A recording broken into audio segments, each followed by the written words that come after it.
Mari belajar dari Italia. Apa yang sebenarnya terjadi di Italia? Apa yang bisa kita jadikan contoh agar tidak terjadi di Indonesia? Kreatif konten ini berasal dari artikel Warga Italia, dipersingkat dan dilengkapi data agar lebih mudah dipahami. Tahap 1. Kasus pertama diumumkan. Itu cuma flu. Apa pentingnya pakai masker? Orang-orang ini cuma lebay. Saya kan sehat, gak bakal ketularan. Gak usah panik lah. Tahap 2. Jumlah positif COVID-19 mulai naik signifikan. Cuma beberapa yang kena. Yang meninggal pun hanya orang-orang tua saja yang emang udah punya penyakit. Hidup seperti biasa aja lah. Pacaran, nongkrong bareng temen, jalan-jalan ke mall. Tetep lanjut.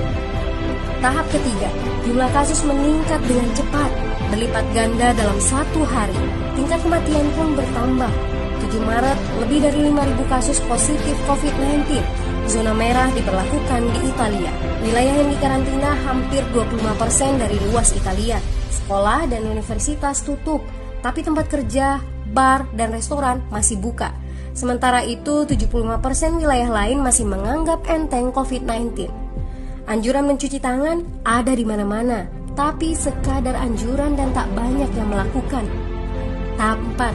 Jumlah kasus meningkat pesat.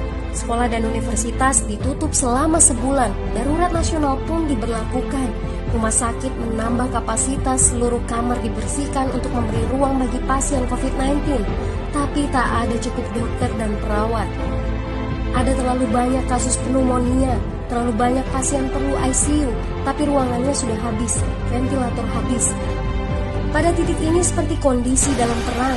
Dokter harus memilih siapa yang akan diobati berdasarkan peluang bertahan hidup. Itu berarti pasien lanjut usia dan punya penyakit bawaan seperti hipertensi, diabetes, stroke tidak masuk prioritas karena tidak ada lagi ruang. Sistem layanan kesehatan seketika runtuh. Tahap 5. 9 Maret mencapai lebih dari 9.000 kasus. Seluruh kota Italia lockdown. Orang-orang bisa pergi hanya untuk keperluan darurat dan dalam pengawasan ketat. Semua bisnis masih dibuka karena jika tidak, ekonomi akan runtuh. Itu kebijakan pemerintah.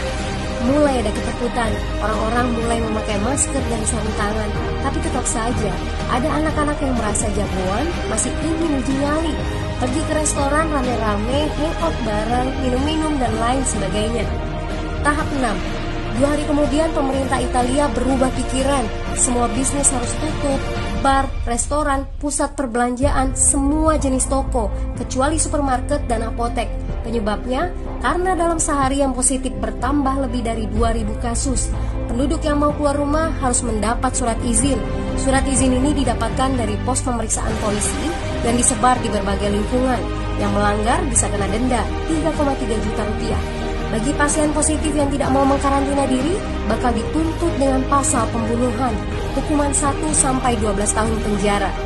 21 Maret jumlah korban meninggal di Italia terus meningkat melampaui Cina. Sebagai gambaran, luas Italia itu kurang lebih 2 kali Pulau Jawa. Penduduknya lebih dari 60 juta jiwa. Lalu apa yang harus kita pelajari dari Italia? Yuk, mulai dari diri sendiri, mulai dari di rumah aja. Jaga kebersihan lalu isolasi diri dan keluarga. Tidak keluar rumah kecuali sangat penting. Ini saatnya memulai solidaritas. Yang mampu harus mulai membantu yang tidak mampu. Ini adalah bentuk usaha dan doa kita semua. Semoga badai corona ini segera berlalu.